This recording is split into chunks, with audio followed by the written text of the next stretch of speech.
Everyone.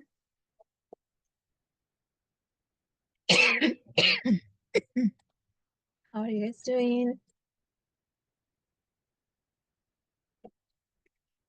Can you hear me?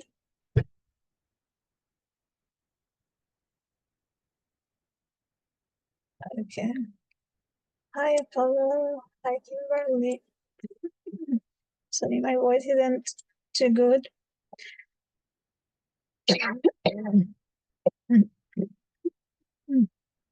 Sorry about that.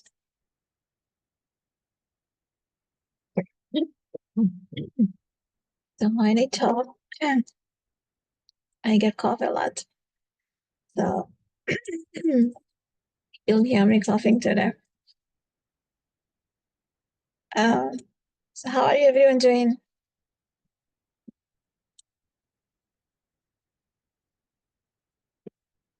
Thank you, Musrika.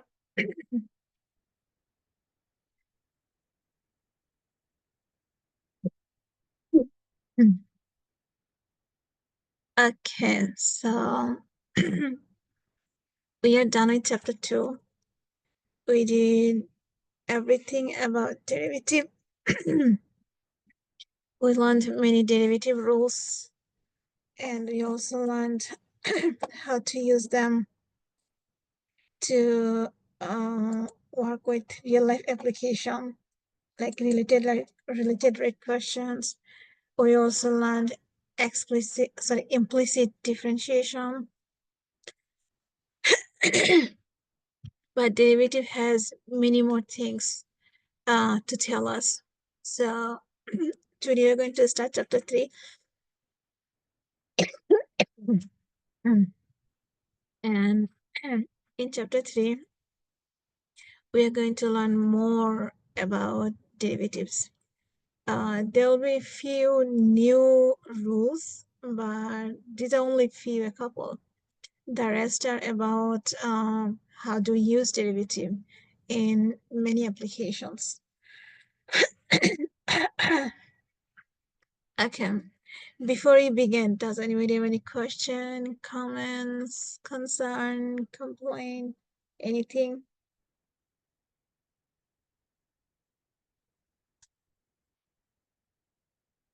No.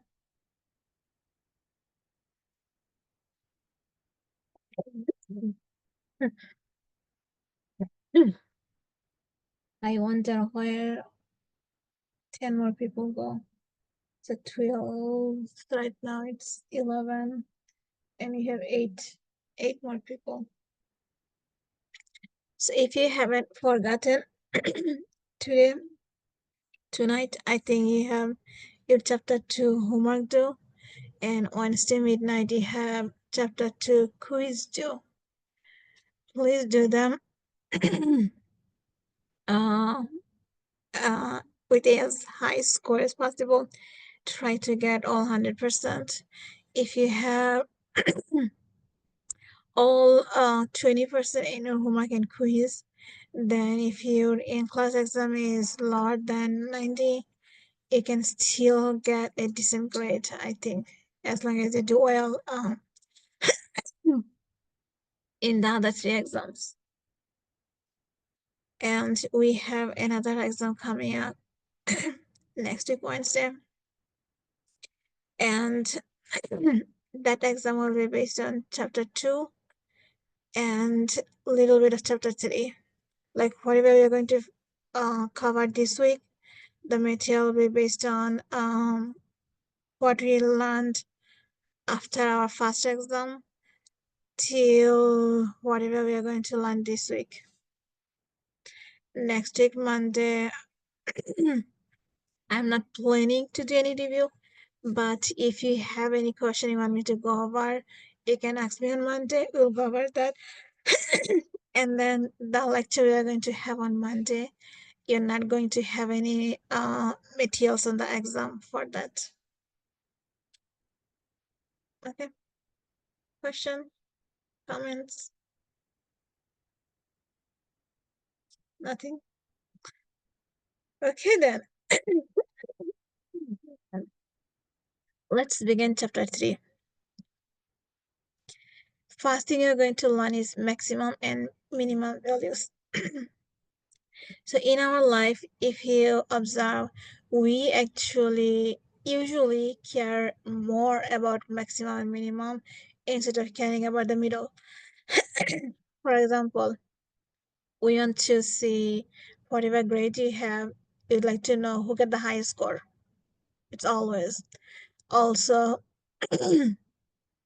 we want to see where can we get maximum money. So we go for the job who pays us the maximum money. Or if you run a store, you want to get maximum profit. So most of the time we care about maximum. There are some times when you do care about minimum. For example, if you're selling stuff, so you're buying stuff, then you want to get maximum amount of items with the minimum amount of money.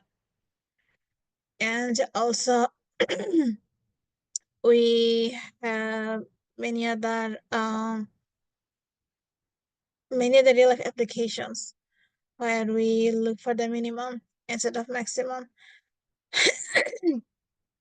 And here we have some more examples, like what is the shape of a can that minimizes the manufacturing cost, or what's the maximum acceleration of a space shuttle, what is the radius of a contracted windpipe that expels air most rapidly during a cough, or how far would you stand from a painting in the art gallery in order to have the best view of the painting.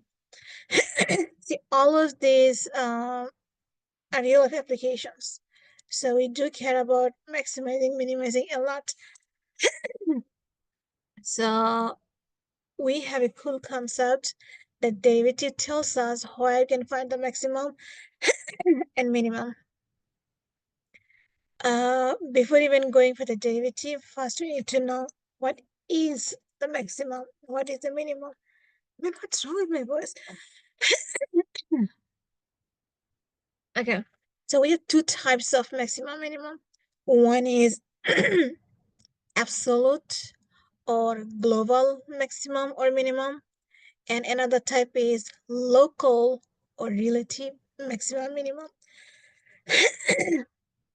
The absolute maximum, it means we have the highest value comparing the entire scenario. So in a graph, if you have the highest y value, that's the absolute maximum or global maximum. And if you have the lowest y value in the graph, then it's the absolute minimum or global minimum. Now, they have a formal definition here, but you don't have to memorize the formal definition as long as you understand what is absolute and what is local. For example, in this graph, we have a local maximum, sorry, a global or absolute maximum at the point 3, 5. So if you observe here, we have the highest y value. So we have the maximum or absolute max. We have the absolute maximum or global maximum value of this graph is 5. And we have the smallest point in the graph is here, and this is happening at the y value 2. So our minimum value of this graph is 2. When we talk about maximum value, minimum value, we talk about the y value, okay? So here I said maximum, minimum value. Anytime you see the word value, remember you're talking about the y value, not the x value. We can say, well, what is the maximum, minimum point? If they say a point, then you include x value and y value. But if this what's the maximum value of this graph, it means what's the y value, the highest y value you have in your graph. Then comes the concept local or what's the other name we said? Relative. Local maximum minimum or relative maximum minimum. Now, local, see the word local, when you hear the word local, you think about a small neighborhood. So local happens in a small neighborhood. For example, here, we have this point that is smaller compared to every other y value next to that point. Right. So we have a local minimum at the y value 5. So our local minimum is the y value 5. And then look at here. This point is a little bit higher than every point in the neighboring, in the small neighborhood. So compared to all the y values in that neighborhood, since this is the highest one, so we say we have a local y value. We have a local minimum, sorry, local maximum at 8, which is the number 7. Why it is not absolute? I'll talk about that. And look at this one here. Compared to other y values around its neighborhood, this is the smallest one. So we say we have a local minimum, we have a local minimum value 3 at x value 12. Now, good question, Apollo. You're saying, well, if this point is local and absolute both, then how come this point, the y value 7, is not global or absolute? Well, it's not, because look what point we have here. 7, right? Don't you have any other y value that is bigger than 7 in your graph? Do you have any other value that is bigger than 7? We do. Because look at the graph. It's here. So local happens locally in a smaller neighborhood, but global or absolute means the highest maximum and highest minimum. It cannot have any other y value above that or below that. Now we have a problem actually. Let me see the question. How to determine each neighborhood for the loss? You just look at the little bit to the left and little bit to the right. That's it. And see what's the y value we have compared to, for example, here. This is not a local maximum or minimum, because if you look at a close neighborhood, some y values are above, some y values are below. So you cannot have this as a local maximum or minimum. In order to be a minimum, your y value you cannot have any other y value in a close neighborhood of that y value that is smaller than that. Do you understand that? The neighborhood depends on you. You can have this neighborhood or this neighborhood or this neighborhood.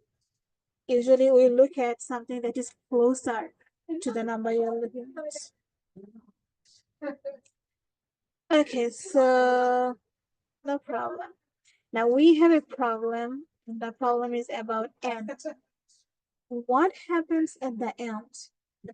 Well, it's still a problem because some books prefer, some books include the endpoint inside your maximum minimum, absolute maximum minimum. Some books don't. So it's solely based on the book you are using. Okay. So usually at the end, we can never have a local extrema. Or anyway, maximum minimum, we call them extrema. Okay. So local extrema means local maximum minimum. Global extrema or absolute extrema, it means absolute maximum minimum, global extrema, minimum and maximum. So at the end, it depends on instructor and the book you are using. But one thing for sure is that we don't want to have any local maximum or minimum at the end. So if you have something at the end, we just say, well, we have an endpoint extrema. Instead of saying, well, we have a local extrema or global extrema, we say we have an endpoint extrema. What does that mean? Yeah. Look at this one. It looks like the smallest y value, but we actually cannot say that we have a smallest y value there. Why not? Because there are two reasons. One is there exists no y value. We have a hole here. So since there exists no y value, so we cannot have an absolute minimum here. If you look at other points, this is the smallest y value. We're supposed to have that, but since we have a hole, so we said there is no absolute minimum. The absolute minimum doesn't exist. Also, we cannot use this as a local minimum, even though if you look at the number, look at the all the y values closer here, but you cannot say because we don't have anything below that. Sorry, we don't have anything on the other side. We have y values on one side. So in order to be a local, we want something on the left, something on the right. Okay. Question? I saw some chat, but I didn't see.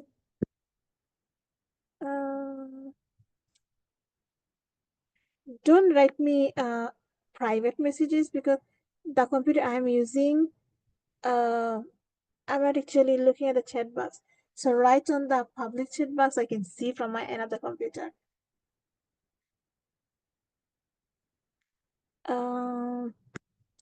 Okay, Sanzim, I saw your message. Okay, so let's do one example. I think this will be easier for you. On the left page, we have a few scenarios going on. We supposed to have a maximum here, local, but we don't. We supposed to have a minimum here, but we don't. That's because we don't have any y value exist at that point. Now, besides these two, if you look at other scenarios, we have the highest y value in this graph is here. It's visible clearly. And this is 2, 3, 4, 5. This is the y value 5. So you do have an absolute maximum, which is 5. And the value means y value. What is the highest y value you see in a graph? Now, by looking at the graph, we're supposed to have the lowest y value here, but since the y value doesn't exist, so we said, well, we don't have any minimum y value. Sorry, we don't have any absolute minimum y value. And now for local, we have many things. We'll look at local maximum. So local maximum, if you look at this neighborhood, absolute is also local. Okay, so absolute can be local by looking at neighboring points, but local cannot be. Just because you have a local, it doesn't mean you have a global. But if you have a global, so if you have absolute or global, it means you have a local. So global can be local, but just because you have a local, it doesn't mean you have a global. Okay. So since we have absolute here, absolute maximum, so we do have a local minimum here. So local minimum y value is 5, it counts. And then, so you have minimum, maximum. And then we're supposed to have 1 here, but we don't because the y value doesn't exist. And then, look at this y value. this y value does exist, and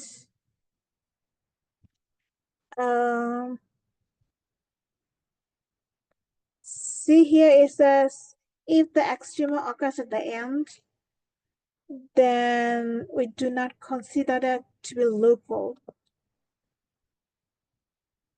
So this point is an end. But what do you think? Can we make this as a local? What do you think? Any idea?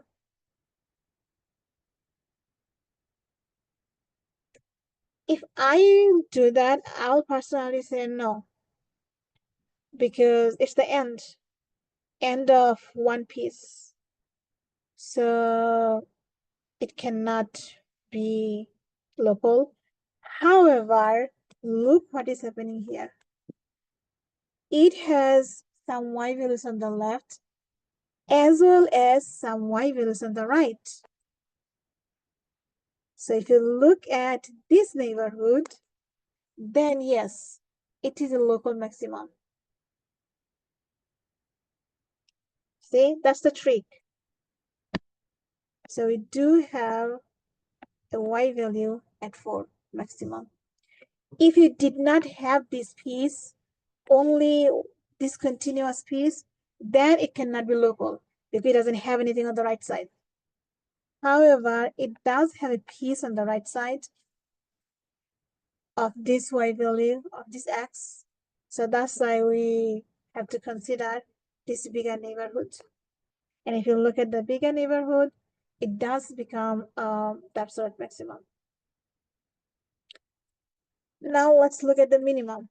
So we have a minimum here, but this minimum doesn't count. This minimum doesn't count because we don't have any piece here. So you cannot say this is a local minimum. It's absolutely not global minimum because we do have some y values below that. So it's not global and also it's not local. Now, if you look at this one, then yes, compared to the y values next to that, this is the smallest y value. So we do have a local minimum at 2.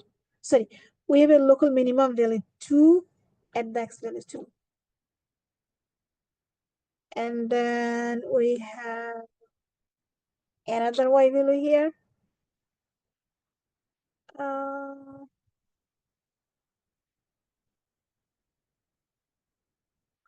This one is a little bit tricky because if you look at this small neighborhood, then yes, we do have a minimum, local minimum value 3.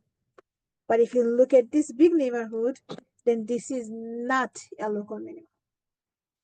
So when you find the local extrema, you actually have to have small neighborhood. You cannot have a big neighborhood. So this is a small neighborhood. We have the y value 3. This is a small neighborhood. We have a minimum value 2. And then this one doesn't count because this doesn't have any y value. Who is lost? Anybody? If this sounds long, if this sounds confusing, don't worry, we're going to do more examples. Probably then things will be easier. For example, here, this graph is continuous forever. These two graphs.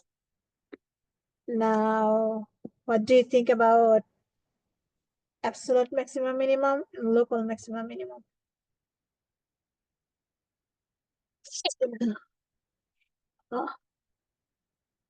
So let's do A here and let's do B here.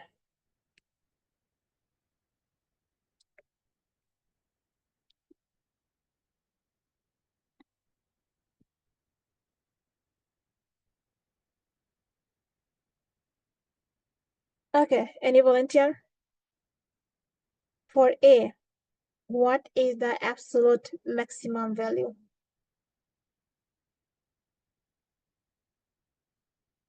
Remember, value means the y value. So if your graph is going on forever upward, do you have any absolute maximum? It should be infinity, but infinity is not the number, right? So we say no, it doesn't exist. Because we have to have a number, a fixed number, a real number, not fixed number, like a real number for our extrema. Yep. Now, how about absolute minimum value? What is the smallest y value you see in this parabola? Good job. It's here, 0. Perfect. How about local maximum?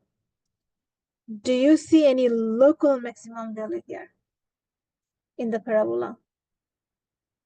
None, because we don't have any bump. The line is going on forever, so it's never local. How about local minimum? Wonderful. It is 0. If you look at a small neighborhood of this y value, then yes, it is 0 is the smallest one here. So it is local. See, it's not too bad, right? Now B. What is the absolute maximum in B? Right. This doesn't exist because this line is going on forever and ever and ever. It's not an absolute maximum. How about absolute minimum?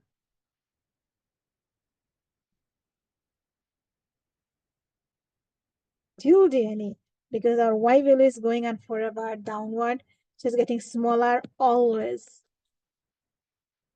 Wonderful. Now let's get to the local. What do you think about the local maximum? Anywhere, do we have any local maximum? Well, if you look at 0, look at the graph. It's going on this way. So if you compare here, do you have any y value that is the highest in this neighborhood? No, right? So we don't have any local. So local maximum doesn't exist. And local minimum, if you look at this neighborhood, so the line is going on this way. So you have on the left, you have something smaller. On the right, you have something bigger.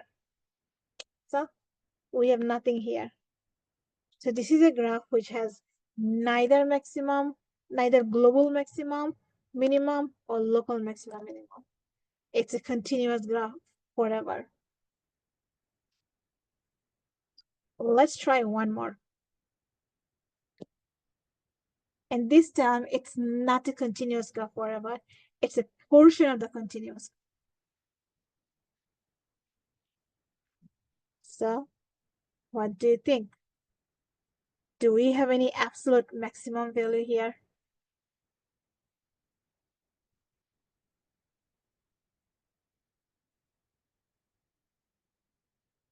It is 37. See, this point is the highest point in the graph. Value always means y value. Okay, so when you're talking about maximum value or minimum value, it means you're looking for the y value. If you have a local maximum minimum of x, do you also have one for y? Ella, so when you talk about maximum value, minimum value, you always look at the y value. Okay, so we have a maximum, absolute maximum value 37, which happens at the x value -1. Okay, so x value gives us the location. Where do you have that maximum value? So x value gives the location of our extrema.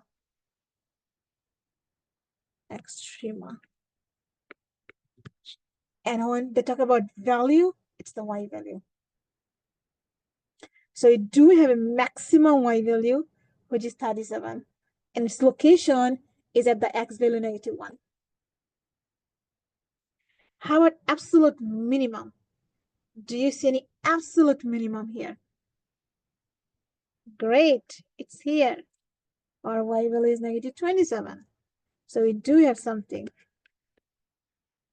So highest y value in this graph is 37. Lowest y value in this graph is -27. And whatever we have between, that could be local. So we look at local maximum value. Do you see any local maximum value anywhere?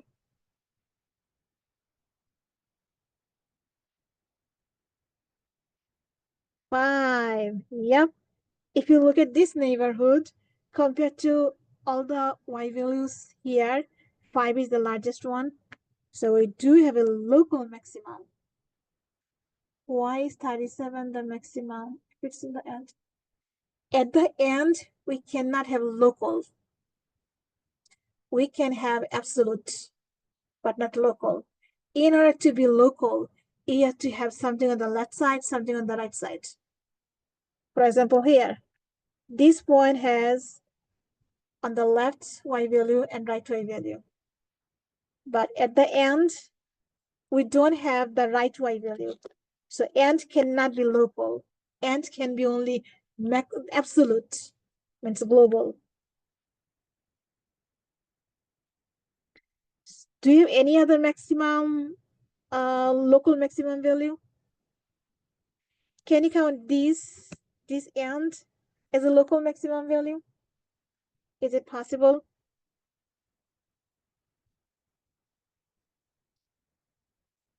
It's not, because at the end, local cannot happen. Local, no local. We can have global if it's possible, like 37, but local, no. Absolute can be local, true, but local cannot be absolute. But the end, absolute cannot be local. For example, here, we say this is the absolute maximum, but we cannot say this is a local maximum because the other side doesn't have any y value. Right. 37 cannot be local. It can only be absolute, not local. And it also depends on the book you are using. Okay. So the book we are using, that book says, well, it can only be local. It can only be global. It cannot be local. But if you use other books, they may have different opinion. So this is actually a sensitive part in calculus. Different people believe different things. But what I read in this book, I would like to stick with that idea. I said, well, local cannot be happen at the end because you have two sides. Some people has other opinion and they have their reason to believe their opinion. So in our class, remember, local cannot be happening at the end. So that means we do not have any other local maximum. Now let's see the local minimum. Do we have any local minimum? Let me change the color to something different. Blue. What do you think about local minimum? Definitely. So -27 is one of the local minimum. Do you see any other local minimum? Great. Look at this neighborhood. If you look at this neighborhood compared to the left and right, 0 is the smallest one. So you do have a local minimum at 0, which is the y value 0. So we have a 2 local minimum because we have 2 upward bump, and we have 1 local maximum, absolute local maximum, because we have 1 upside down bump, and then we have absolute. So how do you feel about this now? Did I make you confused, or it's better than before?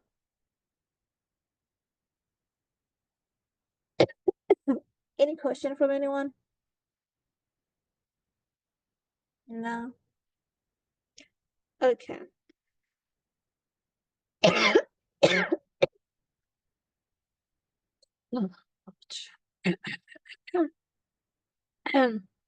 Then we go a very important theorem. It's called extreme value theorem. So we have seen that functions have extreme values. Some functions have absolute maximum, local minimum, but some functions they don't. So how do we know like when we can have extremas like absolute maximum minimum or local minimum maximum? Like how do you know that our graph has it if you don't know the graph? If you just know your function, how can you realize all these things? So in order to figure out whether you have an extrema,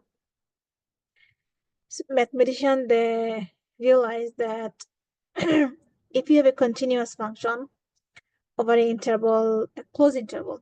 So if you have a continuous function in a closed interval, then in that closed interval, you have at least one extrema.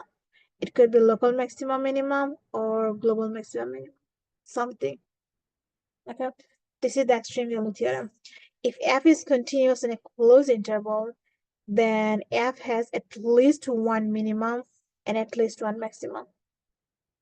Now, there are some scenarios. Look at the first scenario. This is a graph, and this graph is continuous from here. So from the x value here to x value there. So you can see it does have local maximum. It does have local minimum. But if you look at a straight line, you don't see that clearly. But actually, it does have it. So here, our local maximum, absolute maximum, local minimum, absolute minimum, all of them are the same number, which is the y value you have. So you do have extremum, but you just don't see them. So this is why you have a continuous graph. And in this next example, we have something that is not continuous, but it's showing what happens when you have a hole in the graph. How do you consider that? So if you have a hole, that hole you can consider as the y value, and you can have that y value as the absolute or local, either one. For example, here, our highest y value in this graph is that small dot, so it's the absolute maximum value. The lowest y value we have in this graph is this one, so this is an absolute minimum value. And now between them, whatever we have, they are local. So for example, here, if you look at this neighborhood, in this neighborhood, this is the smallest y, so we have a local minimum here. If you look at this neighborhood, or maybe a little bit bigger neighborhood, compared to other neighborhoods here, this is the smallest y, so this is a relative minimum. If you look at this neighborhood,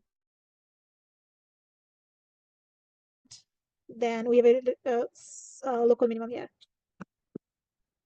So local minimum, maximum, we cannot have them in the whole, but if you have a dot for the y value, a single y value, an isolated y value, then yes, you can have your extrema at that y value, because extrema means the y value. Now, why you are learning this? How can you connect this with the derivative concept? Well, it's simple. If there was a mathematician, he wrote a theorem. He said, if you have a local maxima or minimum at some point C, that means, sorry, at some point C, and you know that the derivative at that point exists, then derivative there can only be 0.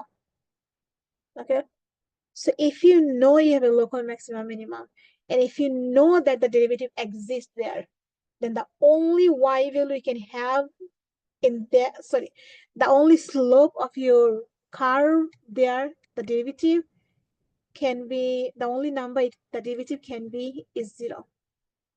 For example, here we have a local maximum here, and this function is differentiable. It is continuous. So if you draw a tangent line, remember derivative is the slope of the tangent line. So if you draw a tangent line, you see the slope of the tangent line is 0. Derivative is 0. Here we have a local minimum. So if you draw a tangent line, the slope here, slope of the tangent line is 0. Now look at the second graph. We do have a local maximum here, but the derivative is not 0. Because why? What's wrong with the second graph? Derivative is not 0. Why the derivative is not 0? Do you guys remember from before?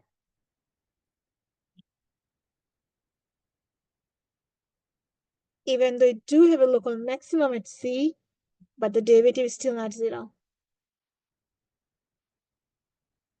Sharp turn. So what happens if you have a sharp turn? What's wrong with sharp turn?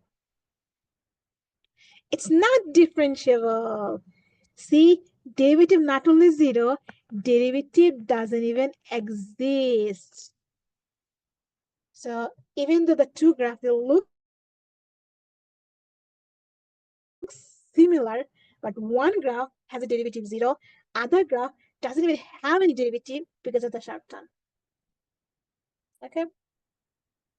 So that's why the Fermat's theorem works only when two conditions satisfied. One is you have to have a local maximum minimum. If you do, and derivative exists at there, then you definitely have derivative equals 0. It's a guarantee. Now that gives us a new concept called critical number or critical value. A critical value is the x value where you have the derivative 0. Okay, so x absolute maximum, local minimum, or absolute maximum, local minimum, those are the y values. But when they talk about what is a critical value or what is a critical number, you're actually talking about your x value. So if they ask you what's the critical value of this function, what you're going to do is you take the derivative of the function, set it equals 0, solve for x. Those x values are the critical values. For example, here, it says find the critical numbers. Sometimes you see they're saying find the critical value.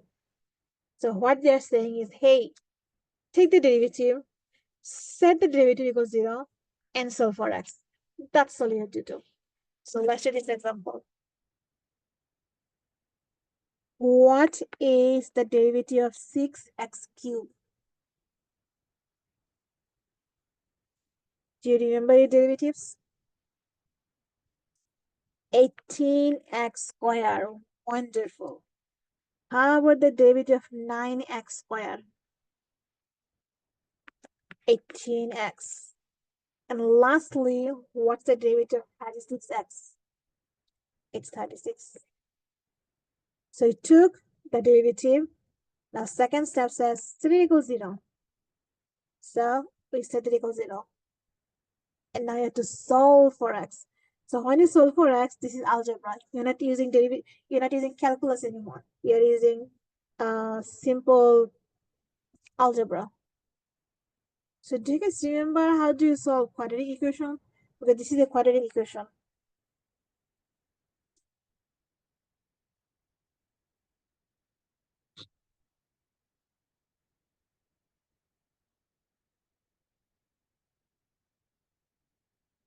Right. You can factor out 18 as a common factor, or you can actually divide both sides by 18. It's up to you. So if I divide both sides by 18, we get x squared minus x minus 2 equals 0. And then a factor. When you factor,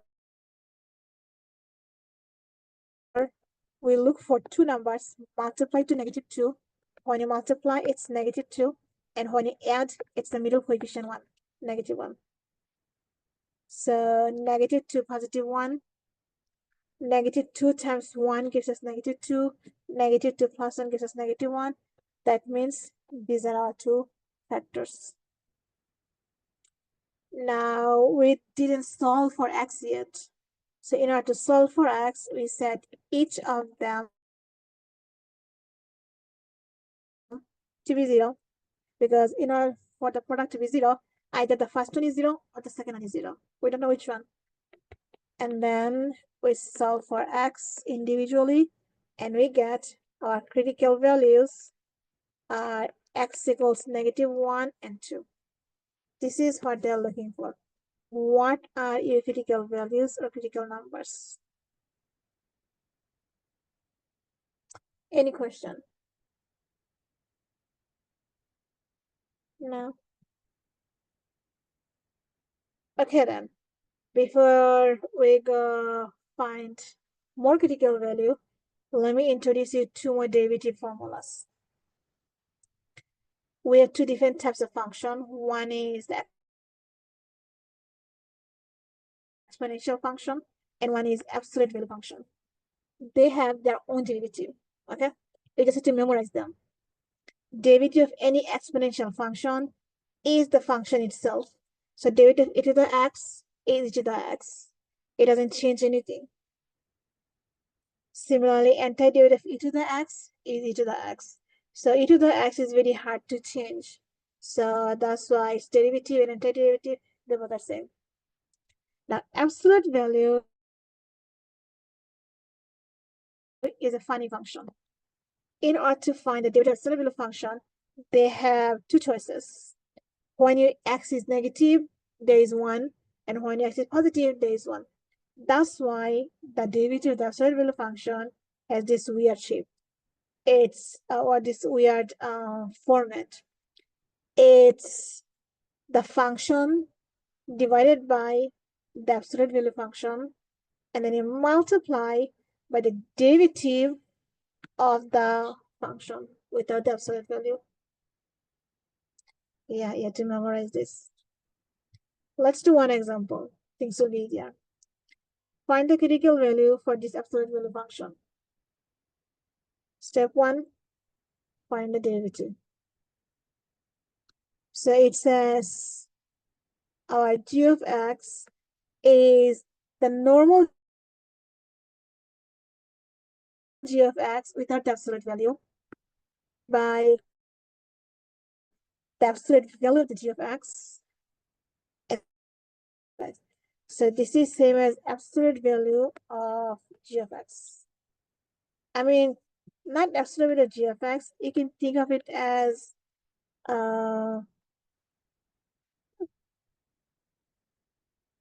you can think of this as this inner function, let's say f of x. Okay. So this you can write as the inner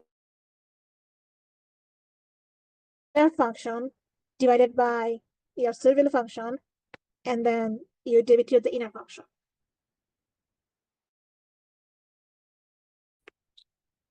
So what does that mean? We divide by the absolute value of 3x minus 2.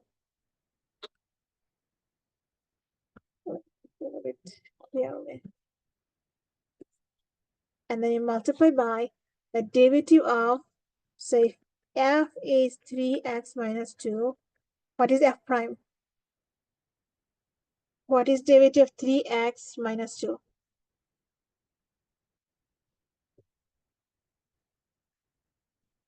It's simple 3, right? So multiply by the 3.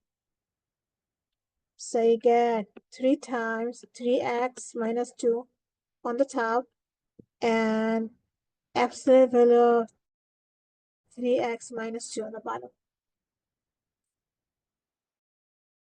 Derivative. Now second step says set the derivative equals 0. When you set it equals 0, the denominator vanish and you get only the numerator. 3 times 3x minus 2 equals 0. That gives us 3x minus 2, 0. That gives us x is 2/3. So critical value of this function is x equals 2/3. Who is lost?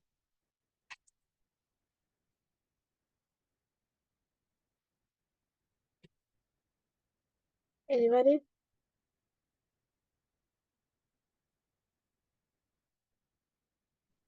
Come on, guys. If you don't understand anything, let me know. Ask me.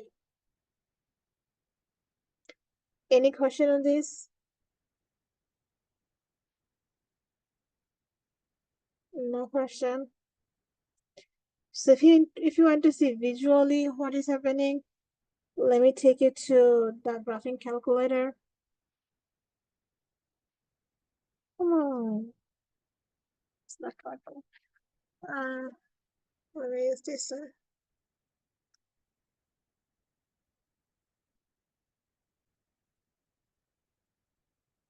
Okay, Chi, no problem.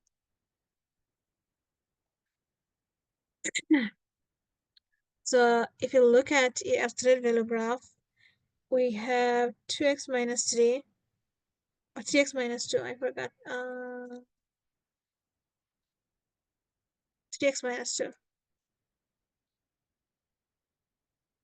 So see, they are saying that this graph has a local minimum here at 0.6667. 0.6667 is 2/3. See? So this is what they're saying. We have a local minimum at this x value. So that's why it's a critical value. And at this point, our derivative is 0.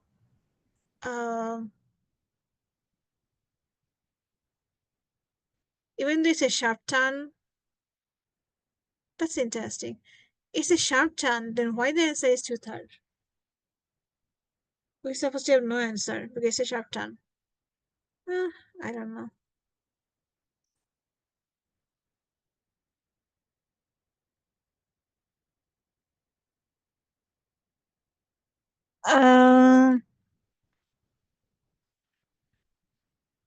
Any question?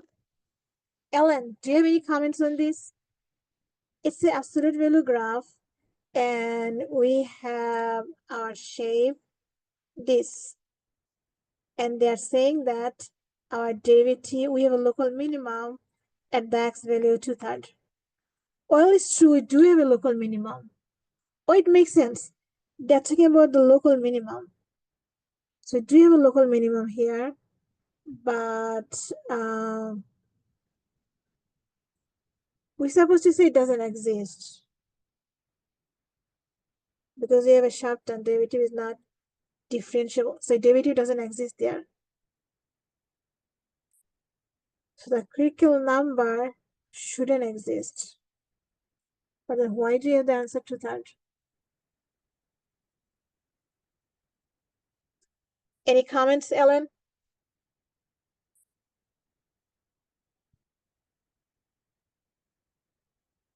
No comments. Okay, Annie. So 2 examples we have here. One is algebra, one is trigonometry. I'll give you 7 minutes. Try them in 7 minutes. Actually, 5 minutes. Because this is easy and this isn't too bad. So I'll give you 5 minutes, try them. You're looking for critical numbers or critical value. Means take the derivative, set equals 0, solve for x. That's all you have to do.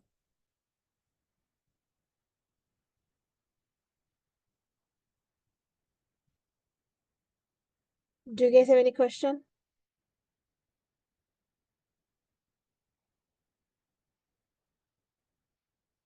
Come on, guys. Don't act like statues. You guys a human being. Say something.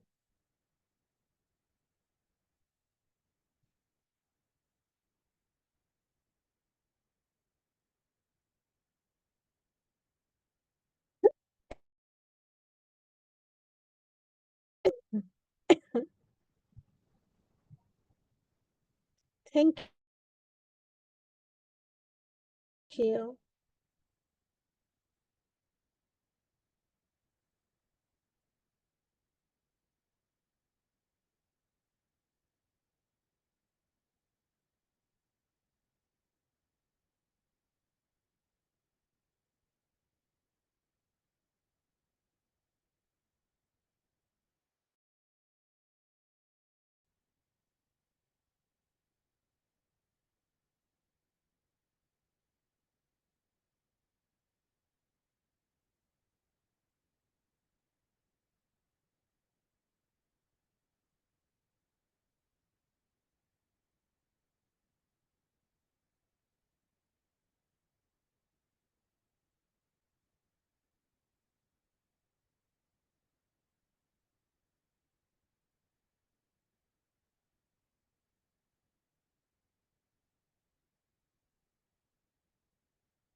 Oh,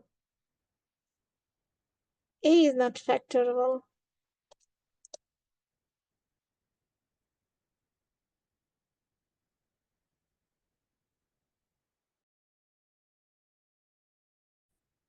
We have to use quadratic formula.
How it down.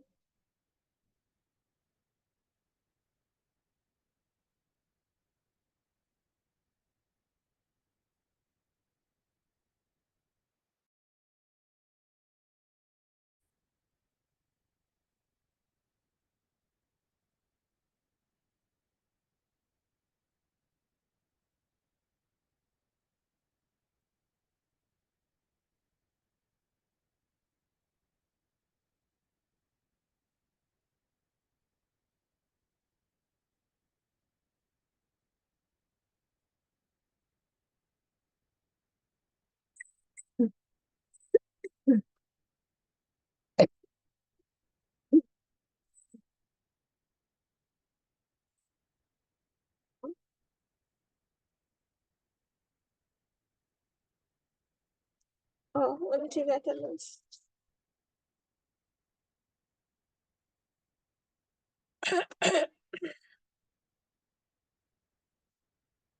Kimberly, Yes. okay. Carrie, Here. Judith,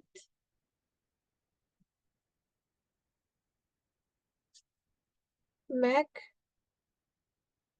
Here. Ziad, Here.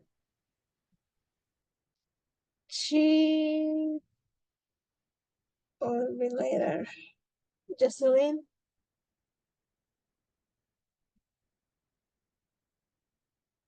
Jocelyn, are you there? Or did you sign in and then you left? Yes, Carrie. Lucas, are you still there? Here. Okay. Hoy, did you come back? Okay. Logan? Okay. Ellen? Hello? Okay, I can hear you. Musfika? Here. Okay. Nick? Nicholas? Here. Okay. Sanjim, are you still there? Here. Okay. Shian? Here. Raka? Here. Okay. Ella? Here. Okay. Apollo? He couldn't hear me, so he left. And Andy? Andy probably didn't see my email. Jocelyn, did you come back? Still didn't come back. Okay, are you guys ready?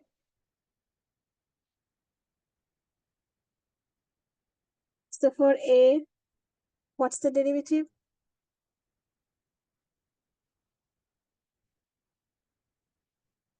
You don't have to write it down, just unmute yourself and let me know. Who wants to do the derivative for A?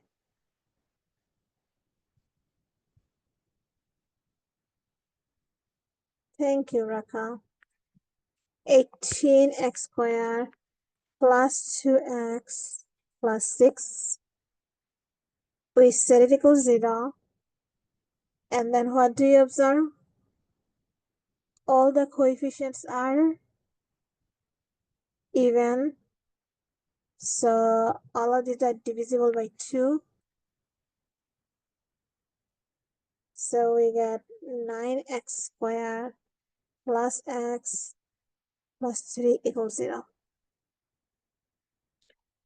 And then we have negative b. Negative b means what? What is our b here?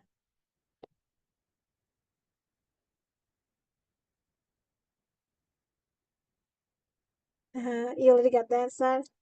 Cool. Yes. So b is 1. So we have negative 1 plus minus 1 square, 4 times 9 times 3, whole thing divided by 2 times 9. So we have negative 1 plus minus 1 minus something big. Obviously, this is going to give us a negative answer, but negative answer is an I, and we don't have any imaginary critical number. All the critical numbers, they must be real. So we write the critical number or critical value doesn't exist because it could not solve for x. It's something negative. It's imaginary. And it's true because the shape of this graph will be something like this, while we don't have any extrema. So there is no way you can have any critical value. How about the next one? What do you guys able to do the next one? Good job, Shian, you're fast. We have 16, derivative cosine is, oh, you give me the final answer. No problem. Derivative cosine is negative sine x. And here we have to use chain rule. So first we do power rule. Power comes down and then power minus 1. So we have sine x and then we multiply by the derivative of the sine, which is cosine x. So you're using chain rule in the second one and the normal trig rule in the first one. So I get negative 16 sine x plus 16 sine x cosine x. So if you want to rewrite, no problem. We can write 16 sine x cosine x minus 16 sine x. And then we have to set it equal 0. How can we solve for x? Now comes only algebra. You're going to manipulate your function to solve for x. So what do you notice? What do you observe?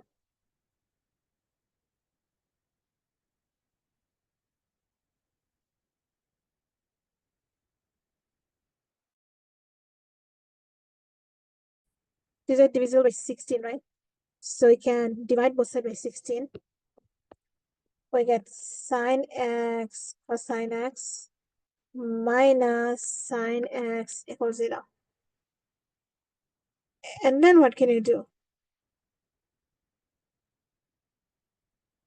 Take it out as a common factor. Good. So we factor out sine x and we get cosine x minus 1 equals 0. Perfect. And then I split them. So we have sine x equals 0 or cosine x minus 1 equals 0. So from here we get cosine x equals 1 and sine x equals 0. So you have two choices. Either you can use unit circle or you can use your graph to answer this. So I'm drawing only one cycle. One cycle of sine is this and one cycle of cosine is that. We are looking for when the sine gives us the y value 0. So our y value is 0 here, here, and here. So we get x equals 0, 1 pi, 2 pi. And if you draw more cycle, you'll see that at every 1 pi, you get 0. So if they're asking for a general place, why do you have your y value 0? It's 0 and pi n. It means it's 0 at 0, at 1 pi, at 2 pi, at 3 pi, at 4 pi, at 5 pi. At every pi, we have a 0, the cosine. Now, cosine 1 is happening here. So it's at 0 and at 2 pi. And if you draw more cycle, then you see it's 0 on also 4 pi. Sorry, it's 1 also at 4 pi. So x is 1 in the cosine function is when our x is 0. So our y is 1 in the cosine function when x is 0 and at every 2 pi. So 2 pi, 4 pi, and every multiples of 2. Sorry, every multiples of so we have 2 pi, then 4 pi, then we have 2 pi, 6 pi, yeah. So every multiples of 4. So it's x equals 0 and 2 pi n.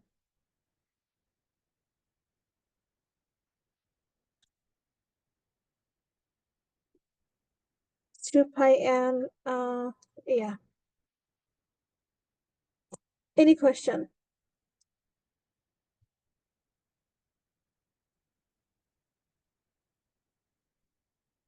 Any comments? And you can actually combine these two. You can simply write it's pi n when n starts from 0 and everything else starting from 0.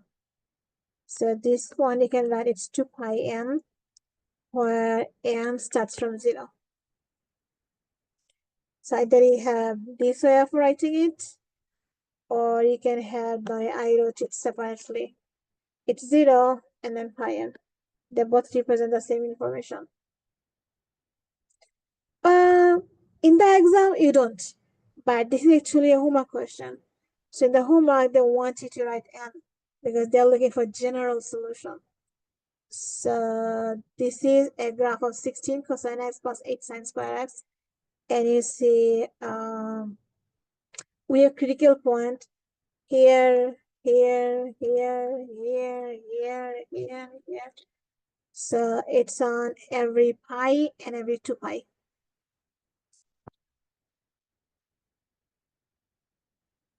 Okay. Question, comments, concern, anything? Nothing? Okay. Now, something interesting.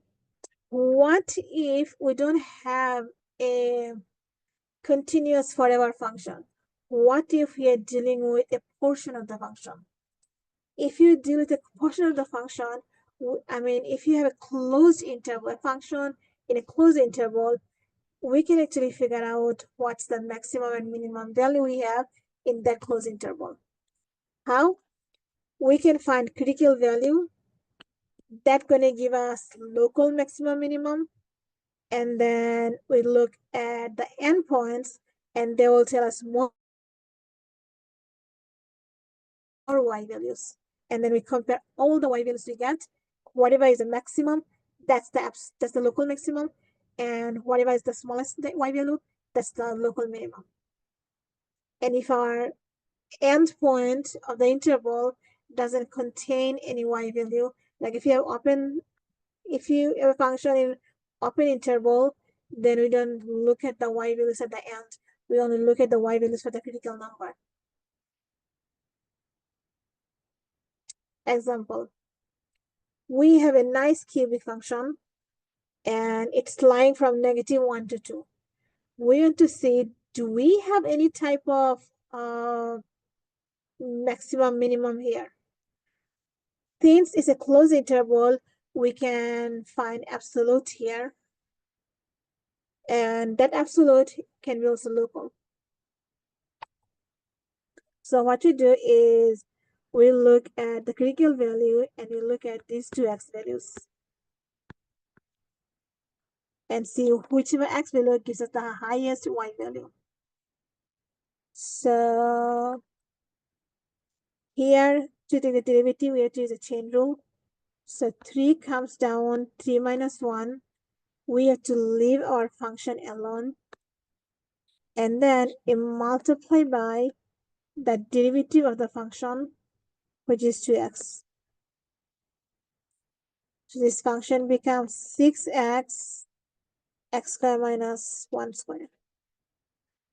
But to find the critical value, we set it equals 0, and we use algebra to solve for x. So that gives us x equals 0, 1 critical value. Here we have x squared minus 1, 0. So we have the 2 factor x plus 1, x minus 1, they 0. So we get -1 and +1. So this function, only in -1 and 2, it already has 3 critical values. Now our job is to find the y values for these 3 numbers plus the end. So if you look at the critical value, we have x equals 0. We are looking for what's the y here. Then we're going to look at x is 1. What's the y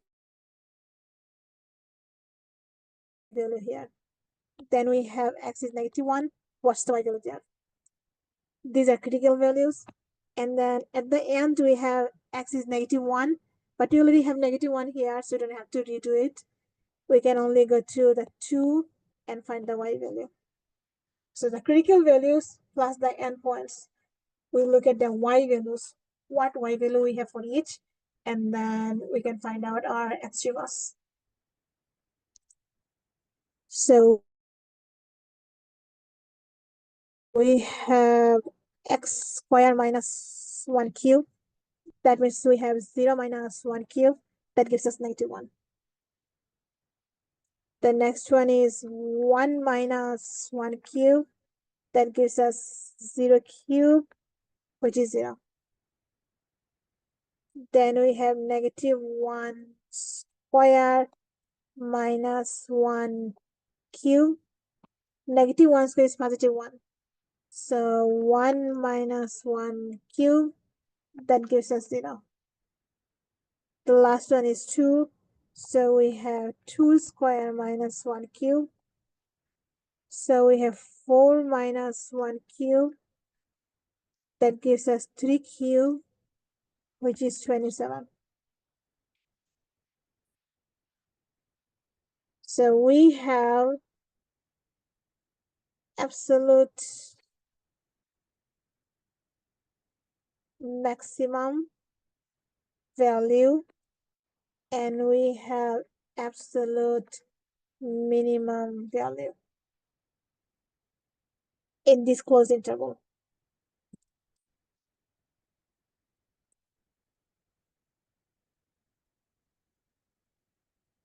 Andy, I emailed you last night and you told me that you have your email on your phone. Then when I emailed you, didn't you receive the email in your phone?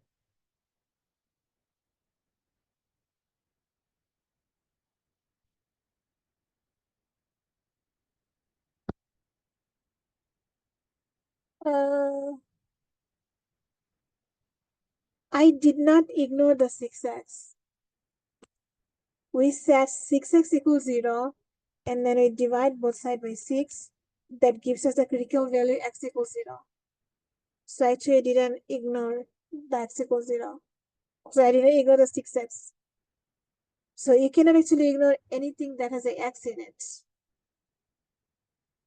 If it was only 6, you could ignore, but 6x you cannot ignore.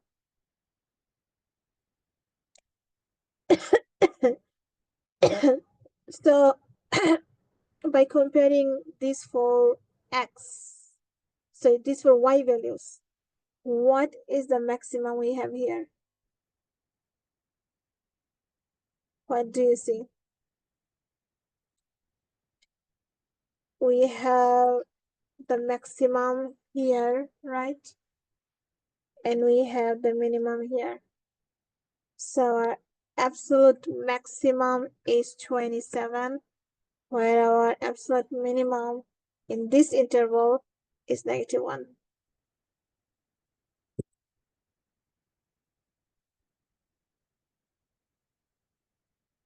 You know what? Right now, send me an email from your phone, Andy.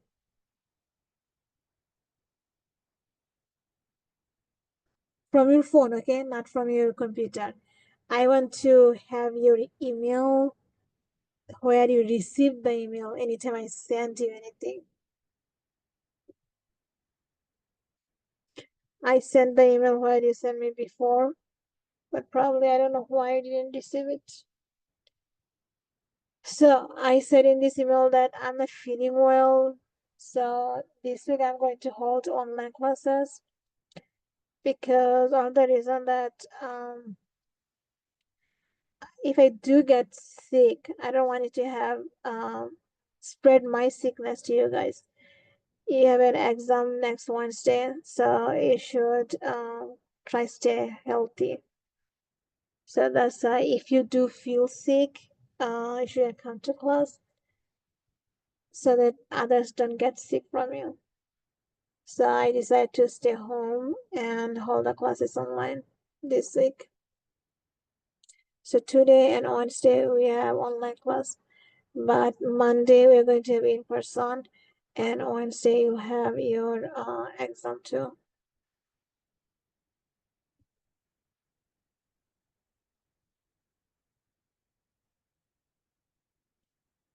Any question, guys, from anyone? So here I have 3 examples, but I'm not gonna do all 3. I'll pick one that you find most confusing by looking at this. You don't see the email? Okay, I'll see which email I used.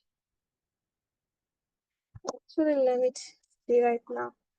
You guys can try look at these 3 and do whichever you think the weirdest one or look hardest.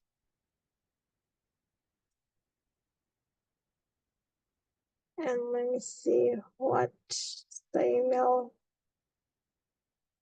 I have for empty.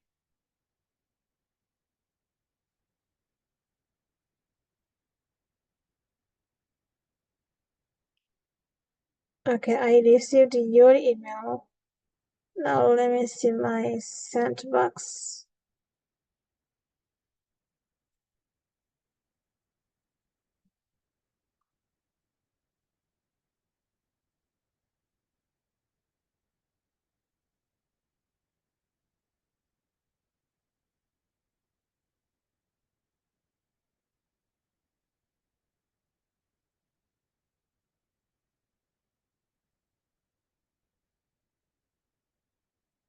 Okay, so here I have your hunter mail. And do I have your, what is the email you just used right now?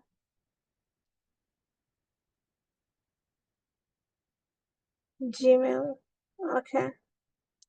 So yeah, I sent the email to your hunter mail. I don't know why it's in the hunter mail, but next time I'll be more careful. I'll use your Gmail to send you the email.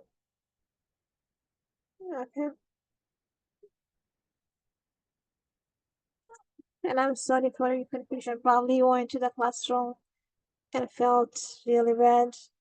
I'm so sorry for that.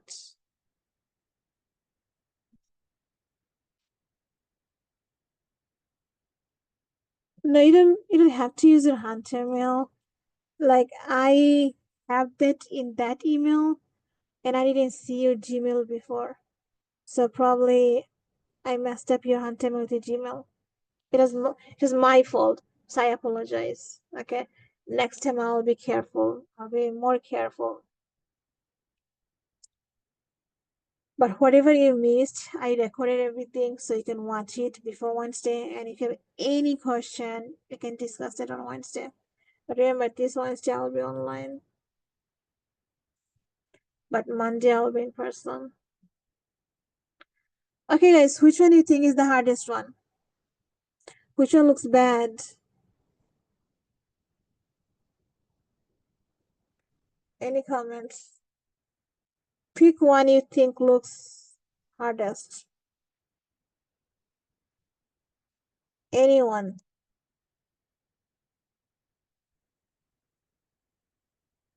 Come on, guys. How hard it is to pick a question?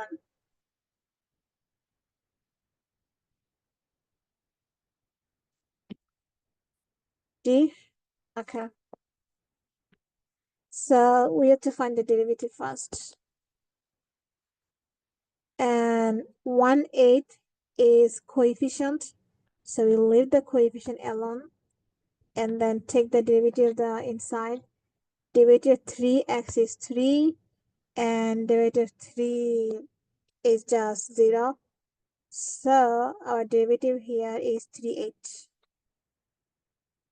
Now this doesn't have any x. So if you set it equals 0, it doesn't make sense because you cannot solve for x. It doesn't have any x. What does that mean? It means no critical value. Okay. because there is no x. How can you solve for x? Since there is no critical value, that means we look at the n value. We can only plug in the n value into the function to get the y value. But if you look at the n value, we have a problem. There's infinity. We also cannot substitute infinity into the function. That means the only y value we can get is from the x value 3. So we find when x is 3, what's the y value? So 1, 8, 3 times 3 minus 3, that gives us 189 minus 3, which is 1/8 of 6, which is 3/4. And that's the extrema. Whether it's positive or negative, sorry, whether it's absolute maximum or minimum, we don't know that. In order to know that, we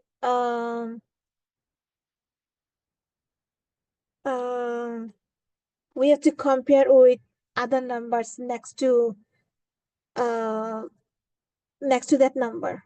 Like for example, what do you have for x equals 2? What do you have for x equals 1? So you cannot have 2 and 1. What do you have for x equals, it is negative infinity to 3? So 2, yeah. So what's the y value for 2? If you compare that, then you can see whether it's absolute maximum or minimum.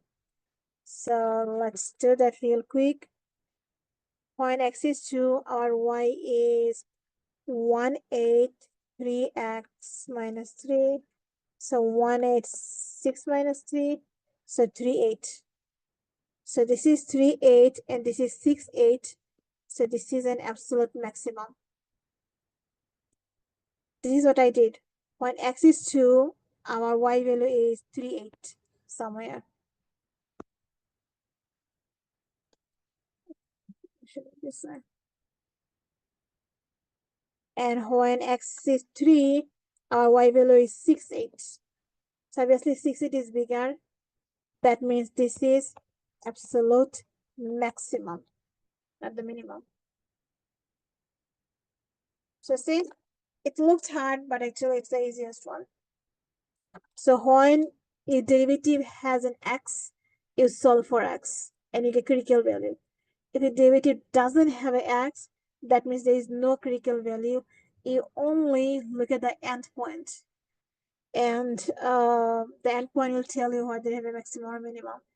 If you only one point like here, then pick any point that is closer to that and compare the y values. See what do you have. Any question? I just picked a random number. See, the domain says it's from negative infinity to 3.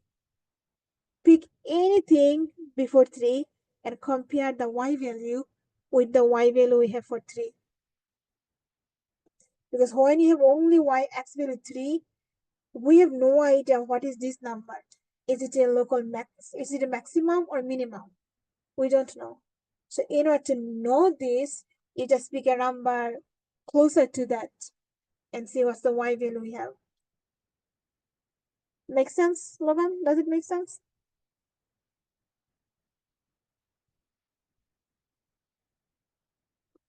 No problem.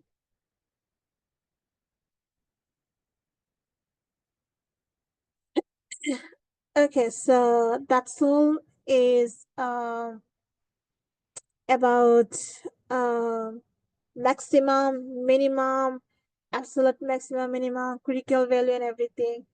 And now we are going to do mean value theorem. Now, mean value theorem is based on Rolle's theorem. Now, Rolle is a mathematician. He said, well, if you have a function that satisfies the following 3 conditions, then the derivative is 0. It's a guarantee. What's the 3 condition? If f is continuous on a closed interval and it's differentiable in the open interval, and the two y values are same, then there exists some number between the endpoint where the derivative is 0. What does that mean? Let's say we have an interval from A to B. Now, if you have a function that is continuous here, and this continuous function has the first y value and the last y value the same number, then there exists some c between your A and B where the derivative is 0. Okay? You can try drawing any type of function. As long as it's a continuous function with the two endpoints the same y value, it definitely has to have a bump or somewhere where the horizon tangent line is horizontal. So the derivative is 0. For example, you can have a straight line, and if you try to find the slope of a straight line, remember slope, derivative is slope. So your slope or the derivative is 0 for any point between A and B. If you have a graph like this, where the first and the last y value are the same, then see, you have to either go up and down, and if you go up and down, you have a bump where the derivative is 0. If you have something like this, they're going up, going down, then going up, as long as the two y value are the same, you have to have some places the derivative is 0. So it doesn't matter how you draw your graph. See, you have at least one number in the interval where you have the derivative 0. That's the role theorem. Let's do one final example. It says verify the three condition rules mentioned in this theorem. And if it's satisfied the three condition, then find the c for which at which the derivative is 0. So basically they are saying, without graphing this function, find out where we have derivative 0 or where we have bumps like this. And this is a homework question. So homework says verify. In the exam, I'm not going to tell you to verify. I'm going to just give you the question like, find all the values of c where we have the derivative 0. Okay. So three conditions of Rolle's theorem. Condition number 1, it says f is continuous. So continuity. Now, this is a polynomial, right? It's a parabola. So obviously it's a continuous. So since f of x is a parabola, so it is continuous on the interval 5 to 7. Because parabola is never discontinuous, it's always continuous. So first condition satisfied. We didn't have to do any math. Condition 2 says it's differentiable. Well, if it's continuous, obviously it's differentiable. So differentiability. Sorry, I shouldn't say that. My bad, my bad. Absolute value function is continuous, but it's not differentiable at the peak. So instead of saying instead of thinking about continuity, we can simply find the derivative and then tell them, well, the derivative does exist.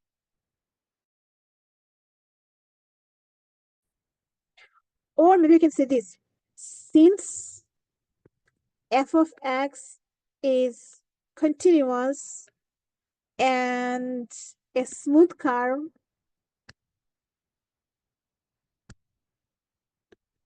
is a smooth curve, so it is differentiable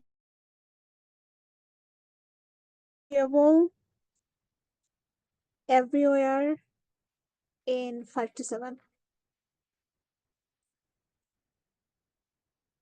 Unlike absolute value, it doesn't have any sharp turn. So it's a smooth curve. So obviously it's differentiable.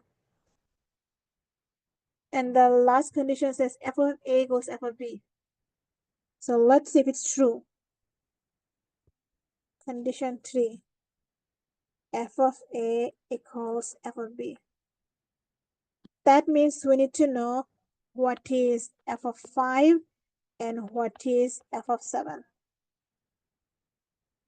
So f of 5 is 4 times 5 squared minus 48 times 5 plus 7. And f of 7 is 4 times 7 squared minus 48 times 7 plus 7. So if you do the math correctly, you'll get negative 133. So yeah, all three conditions satisfied for this function, which rule required for this theorem. Since all three conditions satisfied, so we say there exists some x value between 5 and 7 such that derivative at that x value is 0. Our goal is to find out some x value, I should say x equals c. So derivative at c value or values, we don't know. It could be more than one. So Rolle's theorem guarantees that we have a bump in our function from 5 to 7. And our job is to figure out where do we have that bump. So we take the derivative set equals 0 and solve for x.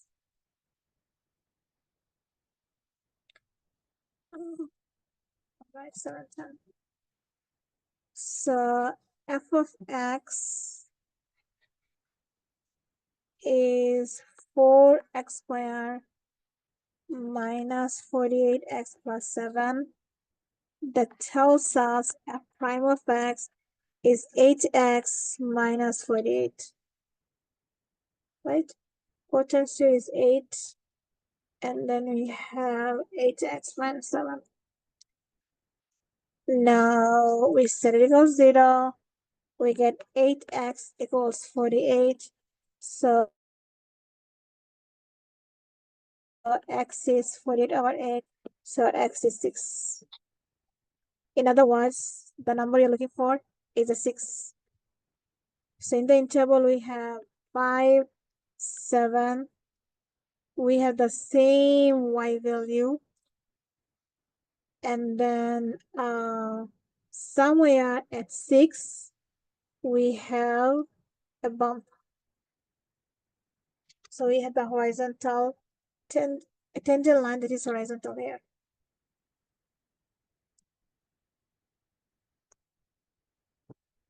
Any question? No. Now, why do you care about the Rolle's theorem? We care about Rolle's theorem because Rolle's theorem helps us to figure out something amazing about tangent line. And that amazing thing is a mean value theorem. The mean value theorem says if f is continuous in a closed interval and differentiable in an open interval, then there is a number c in that interval so that the derivative at c is f of b minus a, f of a over b minus a. So if you observe this, this is actually the slope, right? slope of a line, and specifically slope of a secant line. Now, what mean value theorem is telling us that, hey, if it's continuous and differentiable in an interval, then there is at least some number exists between that interval where the slope of the tangent line is same as the slope of the secant line. So that's the mean value theorem. So they're saying this is our secant line. As long as you have a continuous function in a closed interval and differentiable in the open interval, then there exists some c where you can draw the tangent line, and the slope of that tangent line will be the exact same slope of that secant line. So see, this is our secant line because it's going through two points, and if you look at the tangent line here and there, all three lines, they have the same slope because they're going toward the same direction, and that's the mean value. Derivative exists at some point between a and b where derivative at c is same as the slope of the normal line. So I shouldn't say normal line, slope of the secant line. Now, one example before you go. Find the number c where c that satisfies the conclusion of the mean value theorem. So we know mean value theorem says that the secant line and tangent line, they have the same slope. Now, where the tangent line is, that has the same slope as the secant line. So in order to find that, all we have to do is, we know the condition says if it's continuous and differentiable. So square root function is this. It is a continuous and differentiable function from 0 to 25. We can know this by its graph. It's continuous. It's not discontinuous anywhere. So it's continuous in the closed interval from 0 to 5, obviously differentiable in 0 to 5. So mean value theorem guarantees that there exists some number somewhere here, some value c, for which will have the same slope f of 25, f of 0 over 25 minus 0. This is what they're saying. That f of, sorry, I should write the formula first. F of b minus f of a over b minus a. That thing is same as the slope. We don't know where that c is, so we cannot substitute our c, but we do substitute our a and b. So f of 25 minus f of 0 over 25 minus 0. Now f of 25 means we have square root of 25, and f of 0 means we have square root of 0, and 25 minus 0 is 25. So in other words, we have 5 minus 0 on the top, 25 on the bottom, which is 5 over 25,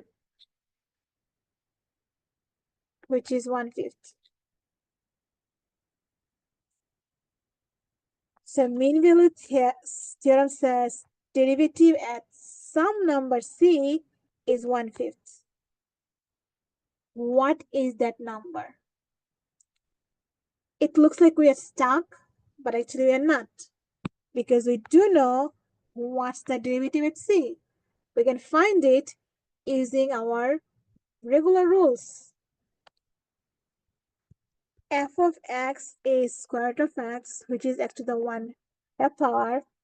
So derivative using our shortcut is 1/2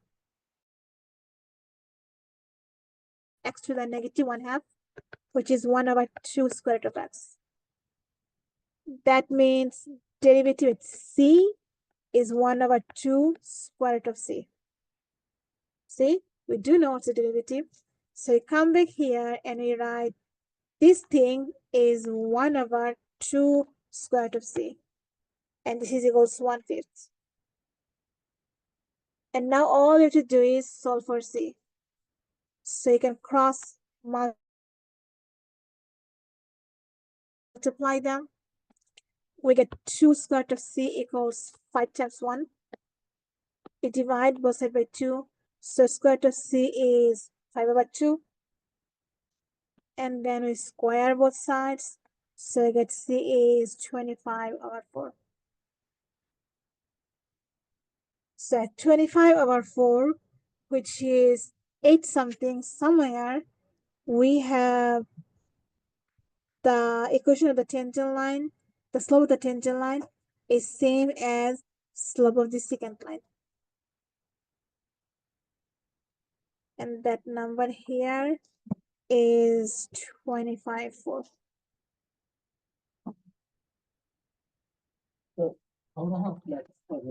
Okay. Any question?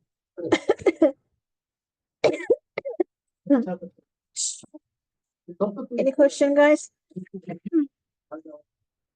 No. Any comments? Anything? These are very important concepts in derivative. So if you did not understand anything, try to do the homework. Sometimes doing the homework helps a lot. And if you still find yourself lost, no problem, ask me in the next class. On the test, you have to test the 3 steps. No, these 3 steps are for homework only. In the exam, you do have to find C. What's the C for mean value theorem? And what's the C for Rolle's theorem? These two. So tomorrow, not tomorrow, in our next class, oh, we are done with mean value theorem. So we are done with actually section 3.1 and 3.2. So try doing the homework for 3.1 and 3.2. And if you have any question, we'll start with that in our next class. And then we are going to do 3.34. Okay. And I'll try to make a review sheet for this exam tonight.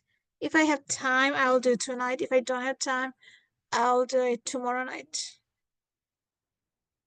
Okay.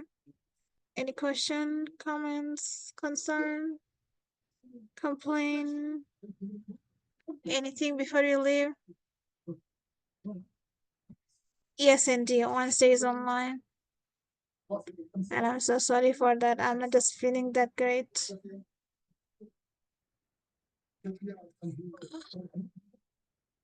Any other question? No? Okay, then thank you so much, everyone. Have a good night and stay safe and healthy. Okay. Thank you to everyone. Thank you, Kimberly. And thank you guys for the emails. I received few emails about feeling better. Thank you so much.